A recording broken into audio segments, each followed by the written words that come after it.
All right. All right. All right. All right. All right. All right. Here we go. Here we go. All right. So Dilit. Additional thoughts on Dilit. This will be a little generic. Unfortunately, I feel like Dilit kind of got dealt a bad hand just in the timing of when I did the video because of Christmas and all that stuff. My normal process is when I do my videos on Friday, I'll listen to the album again a couple more times over the weekend. And then during the week when I'm working, I'll listen to it while I'm commuting. And I didn't have that commute time this week with Dilit because I'm on the vacation, which is nice. But I did get 2 listens back to back in the car when coming home from the in-laws after Christmas. And that was really nice. The additional thoughts will be a little generic in the sense that I'm not going to hit on specific. I'll talk about a couple songs, but in general, I'm just going to be kind of talking more or less about the album and even more so the genre that Dilit represents. It's been interesting to me reading the comments and seeing everything that people are saying about Dilit and how it's one of their favorite, like just favorite albums.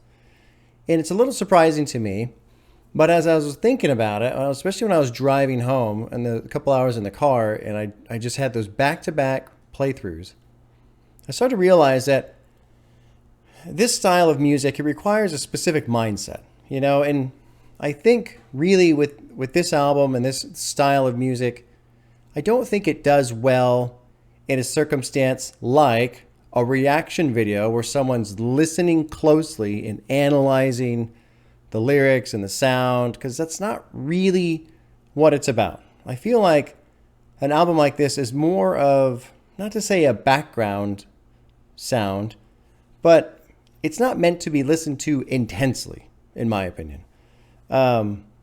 I was thinking about it, and it reminds me a little bit of the lo-fi, what's it called? Lo-fi beats or something like that off of, there's a YouTube channel, it streams, it's always streaming live, and it's got this digital girl, or like a digital animation where this girl, she's at her desk and she's like doing homework, and she's got her headphones on, and there's like a cat in the windowsill, and all it does is just play these lo-fi beats. And it's just this cool beat to have in the background. There's nothing really amazing going on, but it's just something there to listen to. And I feel like Dilit exists in that same realm.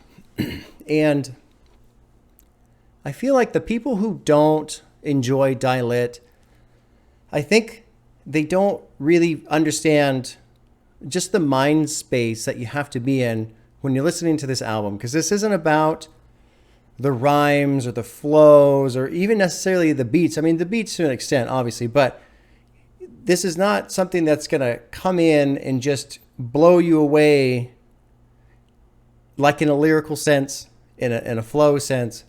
It's just something that exists. And for me, I listen to a lot of ambient music, and some of it is so ambient, you can barely even call it music. It's sometimes it's just these sounds that are floating around in the background, and it's nice to have because I listen to music pretty much all the time, almost nonstop, and I don't like it when the house is just quiet. It feels weird to me, and it's probably just because I listen to music so much and I enjoy it so much. When I'm not listening to music, it's weird. But having listened to music like that, it reminds me, I can kind of understand where the people who are huge fans of Dilit, that's where they're existing, in that same space of it's just something that's on, it's in the background. You love the beats, you love the rhythm that's coming through, you love how it just switches from one track to the next and it just keeps going. And so I can understand that. Now, in terms of this album, I personally enjoyed Whole Lotta Red more.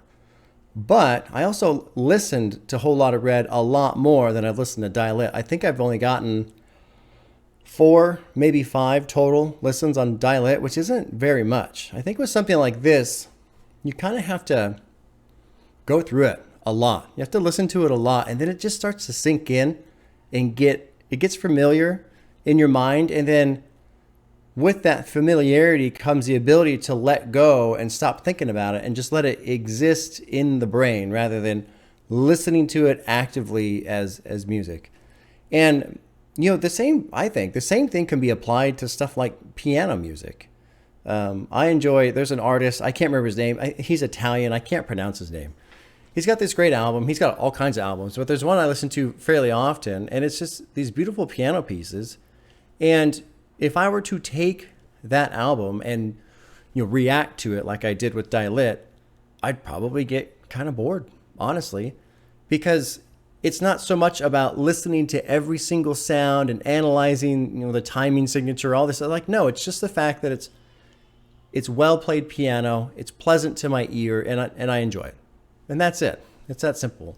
One of my favorite songs on the piano is from Aphex Twin. It's Nanu 2. And it's so simple. And it's so basic.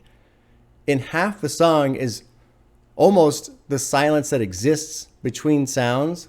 Like it's counterbalanced. Just go listen to it. You'll know what I'm talking about.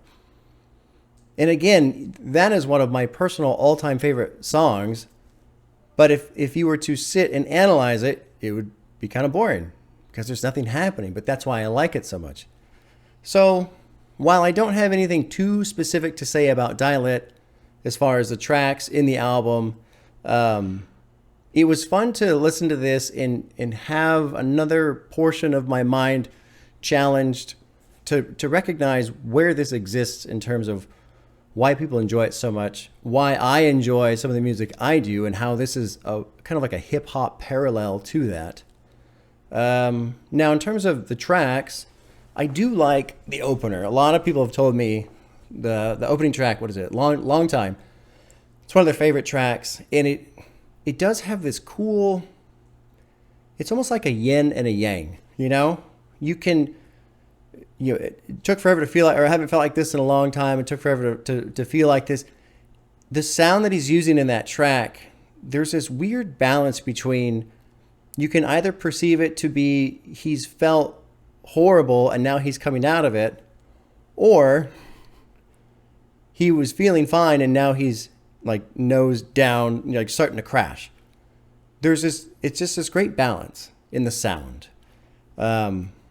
And I kind of visualize it as like a yin and a yang in terms of sound, because you can take it either way. However you want to look at it is how it will come across in terms of the sound. And it's kind of neat because it gives it a very broad appeal. And I think that's one of the reasons why it's so popular.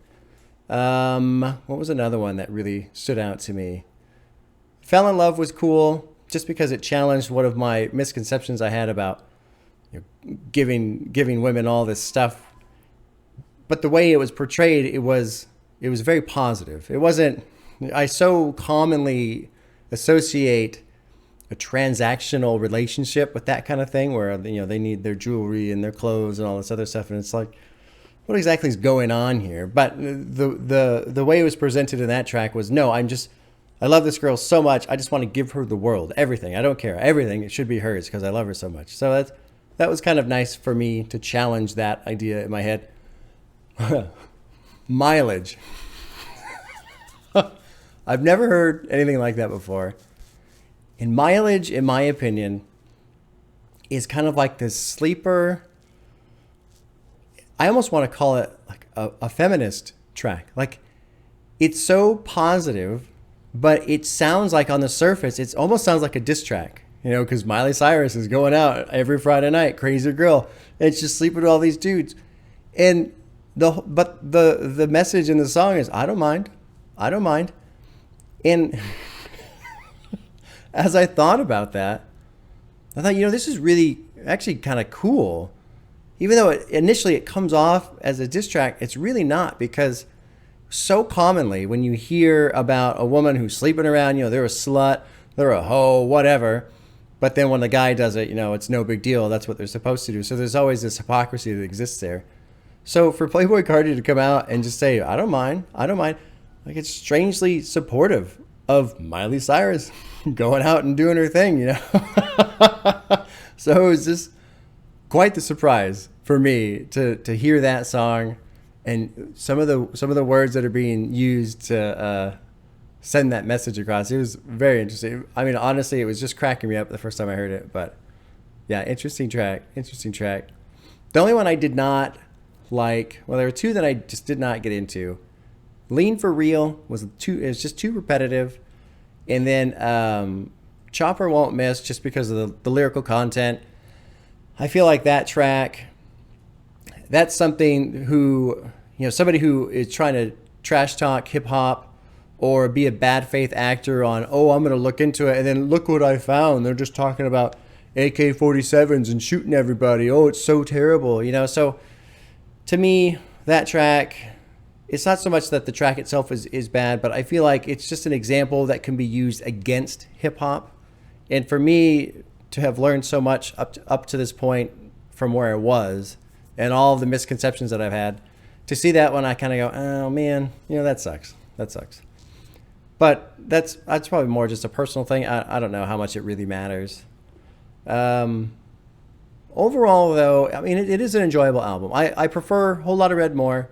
It's surprising to me to read comments and see people say not only that they love Dial It as much as they do, and not that they shouldn't, but that's just, it surprises me. But then to also hear how so many people kind of hated Whole Lotta Red when it came out. Like it was too much of a change or something like that. And I don't know, that is surprising. And it shows just how different preferences are with people and the music that they enjoy. When I look at Dial It and then Whole Lotta Red, I see a pretty large leap in musical evolution. And I really hope it happens again. Whatever Playboi Carti comes out with next, I hope it leaps again, because I still think there's a lot of room for growth. I may have mentioned in the reaction video, I'm not sure, but in some of his live shows, he's starting to incorporate these guitar riffs and stuff like that. I think there's so much more room to push this sound. But then again, as he does that, it does break away from this style of music of it's something that's kind of in the background and I'm listening to it almost on a subconscious level rather than actively listening to it. So I don't know, it's interesting. Like on one hand, I would love to see him evolve and see where he goes with it. But on the other, if he does evolve that way and he keeps going to an extreme level, it puts a huge difference between whatever that piece of work would be and what Dial It is now, obviously. So, yeah, a lot of people are now recommending Lil Uzi and what is it? Love is Rage 2 or something like that. And then Pierre Bourne. I'm into both those guys. I wouldn't mind checking them out. I would probably do either of them first before doing the self-titled album, although I do intend on getting to the self-titled album at some point, because might as well. I've done these two, might as well do self-titled and check them out. So yeah, there you go. Overall, enjoyable. Not my favorite. Thank you guys for understanding that, wasn't totally into it and just allowing me to feel it out for myself. That's one thing that's really nice to me is I feel like you guys understand that I'm not going to sit here and pander to you. I'm not going to go, oh my God, that's the best song ever. Because I honestly, I just hate that. I hate that when reaction channels do that. I feel like it's very disingenuous and it's a complete waste of time. So for me to be able to just say, yeah, not quite my thing, and for you guys to be open to that, I really appreciate that. That's a huge part of the two-way relationship that we have with each other. And again, feel free, leave comments, say, hey, no, you know what, Bob, I feel like you're missing something still. Let me know why. Let me know why this is your favorite album. Let me know the mind space that you exist in when you put on Dial It and you're just enjoying it. Like, help me get there. Because if I can understand where you're coming from, if I can follow that path a little bit, if I can get my brain in the same spot your brain is, it'll click more. It happened with the Igor album with Tyler, the Creator. I just didn't really jive with that. And then people were like, no, you don't get it. You got to listen to it again. This is why. And it did help me appreciate the album more. It's still not my favorite, but I was able to enjoy it a lot more once I understood why other people enjoyed it. So it's important to me. I like hearing your guys' perspectives. I want to hear it. It helps me understand the music more. And then we just continue on through this journey into hip hop. All right, y'all. Take care.